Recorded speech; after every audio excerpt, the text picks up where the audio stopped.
3 নম্বর ম্যাথটির ক নম্বর কোশ্চেনটি হলো সমরা দাখিলা প্রস্তুত করো।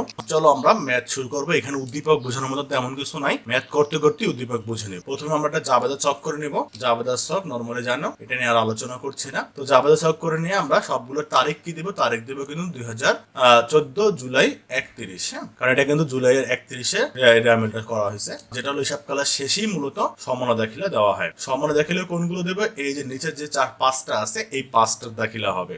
এই 5টা ক্ষেত্রে কিন্তু তারিখ সমান হবে, মানে সেম হবে। প্রতি মাসে 6000 টাকা হারে বীমা অতিক্রান্ত হয়। 6000 টাকা হারে বীমা অতিক্রান্ত হয় প্রতি মাসে। কি বলছে, প্রতি মাসে। তাহলে বীমা কি আছে, এখানে অগ্রিম বীমা আছে। দেখো অগ্রিম বীমা বলছে কত, 72,000 টাকা। প্রতি মাসে যদি বীমা হয় 6000, তাহলে 12 মাসে কত হয়, 6000 গুণ 12, 72,000। তাহলে এখানে বলছে 6000 টাকা অতিক্রম হয়। এখন মেইন কথা হলো যে হিসাব কালটা কত মাসের বা কত দিনের হচ্ছে। হ্যাঁ, দেখো অঙ্কটা একটু প্রথমে ভালো করে পড়বো। আমরা সবগুলো জানি যে নরমালি 12 মাস করি, কিন্তু হ্যাঁ এটা কিন্তু একটু ভিন্ন আছে। সুবর্ণ পর্যটন প্রতিষ্ঠান জুলাই 1 বা 1 জুলাই 2014 তারিখে ব্যবসা শুরু করেন, আর জুলাই 31 তারিখের আগে এর রেয়ামিলিন্দরূপ। তো আমরা এখানে 1 মাসের আছে। কয় মাসের আছে, 1 মাসের। এখানে যে ব্যবসাটা হিসাব নিকাশ দেওয়া আছে সবকিছু 1 মাসের জন্য দেওয়া আছে। তো এখানে আমাদের 1 মাসের খরচ দেখাইতে হবে।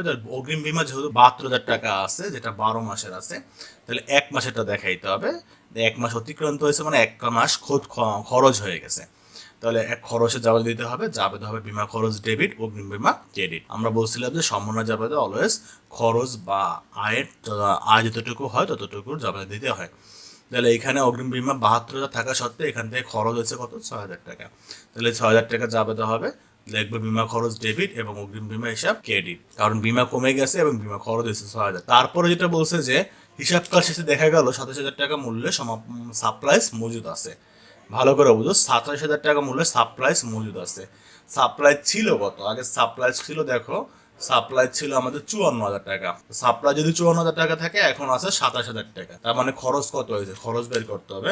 54,000 থেকে তুমি বাদ দাও 27,000, তাহলে খরচ হয়েছে 27,000। তার মানে আমাদের কি হয়েছে, এই যে সাপ্লাই ছিল এর অর্ধেক খরচ হয়েছে আর অর্ধেক মজুদ আছে। এখানে বলছে মজুদ আছে 27,000, তাহলে বাকি অর্ধেক খরচ হয়েছে।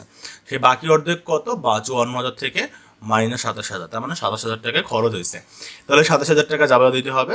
সাপ্লাইজ খরচ ডেবিট, সাপ্লাইজ মজুদ ক্রেডিট বা সাপ্লাইজ হিসাব ডেবিট 27,000 টাকা। এটা কিন্তু খরচ একটু দেখানো হয়, যেটা হাতে আছে সেটা যাবে টাকা না, কিন্তু এটা যতটুকু খরচ হয়েছে ততটুকু টাকা দেখানো হয়েছে। তারপর দেখো বলছে অবচয়, বলছে ভূমি ও দালান কোঠার 1,80,000 টাকা এবং আসবাবপত্রের কত, 90,000 টাকা। দুটো আলাদা আলাদা জাবেদা দিতে পারি, অবচয় ডেবিট, পুঞ্জীভূত অবচয় ক্রেডিট। এটা নিয়ে আর কোনো নেই, আলাদা কিছু বলার নাই, কিন্তু তোমরা জানো অবচয় ডেবিট, পুঞ্জীভূত অবচয় ক্রেডিট, সম্পদ হ্রাস আর হলো ব্যয় ভিত্তি। ঠিক আছে, পরেরটাও সেম, কারণ দুইটা একসাথে দেবো না আমরা আবার, মানে অবচয় আর পুঞ্জীভূত অবচয় দুটো একসাথে মিলাই দিব না। একটা আসবাবপত্র একটা কল করেছিল, ভিন্ন ভিন্ন ছিল, দুটাতে আলাদা আলাদা দিব। 7,500, আর একটা ছিল 1,08,000। তারপর বন্ধকি ঋণের সুদের হার 10%। বন্ধকি ঋণ কোথায় আছে, বন্ধকি ঋণ আছে, দেখো বন্ধকি ঋণ আছে 7,50,000। এই 7,50,000-এর 10% সুদ আছে। বন্ধকি ঋণের সুদ 70,000 টাকা তো নর্মালি 10% হয়, 10%, কিন্তু সেটাকে আমাদের 1 মাসে বের করতে হবে। তার মানে 1 মাসে বের করতে হবে। প্রথমে আমরা এই যে ঋণের যে সুদটা আছে, এটা 7,50,000 টাকা ঋণ ছিল, বন্ধকি ঋণ। প্রথমে 7,50,000 টাকার উপর 10% করবো। এখানে 10% করলে কত আসে, গুণ 10%, তাহলে আমাদের আসবে 75,000 টাকা। তো সবসময় 12 মাস করলে হবে। এই অঙ্কটা কিন্তু 12 মাসের না, এটা কিন্তু 1 মাসের।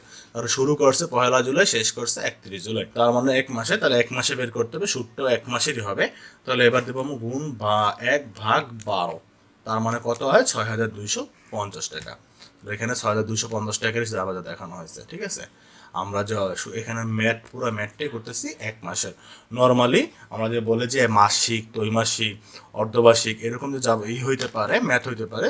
এটা আর একটা নমুনা হলো এটা, যে এটা মাসিক হিসাবে গণনা করা হইতেছে। অঙ্কটা পুরোটাই মাসিক হিসাবকালটা। এবং আমরা জানি যে এই সুদটা কি হয়, সবসময় বকে হয়। রেয়ামিলে যে সুদের হার থাকে বা এই যে দায় বা সম্পদ যে সুদের হার থাকে, সেটা মূলত বকেয়াকে ইন্ডিকেট করে। তাহলে এখানে লেখে নেই বকেয়া আছে, বাট বকেয়া মনে করতে হবে। যে কোনো দায়ের সুদ ব্যয় এবং ব্যয়ের বকেয়া আবার দায়। জাবেদা হবে বন্ধকি ঋণের সুদ ডেবিট, এবং ঋণের সুদ ক্রেডিট। তাহলে এখানে দেখো ঋণের সুদ ডেবিট এবং পদেয় সুদ ক্রেডিট লেখছে। পদেয় সুদ লেখছে, এখানে বন্ধকির নাম উল্লেখ করে দিলে বেটার হয়। হ্যাঁ, সবগুলোর কিন্তু ব্যাখ্যাগুলো সুন্দর করে দেওয়া আছে যে সমন্বয় করা হলো, জাস্ট তোমার কষ্ট করতে হবে না, জাস্ট লিখলেই হবে যে এটা সমন্বয় করা হলো, এটা সমন্বয় করা হলো। তারপর দেখো অনার্জিত ভাড়া আয়ের 45,000 টাকা অর্জিত হয়েছে। তাহলে এখানে অনার্জিত ভাড়া দেখো ছিল, অনার্জিত ভাড়া ছিল কত, 1,05,000 টাকা, তা অর্জিত হয়েছে 45,000 টাকা। তাহলে আমাদের অর্জিত হয়েছে মানে এতটুকু আয় হয়েছে, যতটুকু আয় হয়েছে ততটুকু যাবে দেবো, মানে 45,000 টাকায় যাবে দিব। তাহলে অনার্জিত ভাড়া, অনার্জিত ভাড়া মানে হলো যেটা অর্জন হয় না, হওয়ার আগে নিয়ে আসছে। তার মানে এই ভাড়াটা ছিল কি, আয় ছিল।